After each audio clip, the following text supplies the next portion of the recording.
And here's how to easily embed codes in your WordPress website.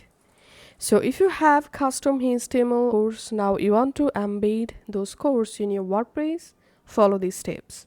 Log into your WordPress admin dashboard and go to post or page section and edit the specific post or page in which page or post you want to embed custom code.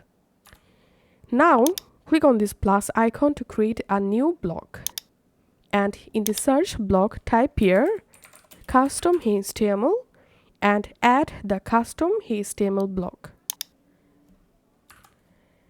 And now select here HTML, and in this right HTML box go ahead and add your custom codes. And now to view the preview of this code, click on preview, and here we can see the custom code previews. Now click on save to save changes, and that's how we can actually add custom codes in WordPress. Thanks for watching.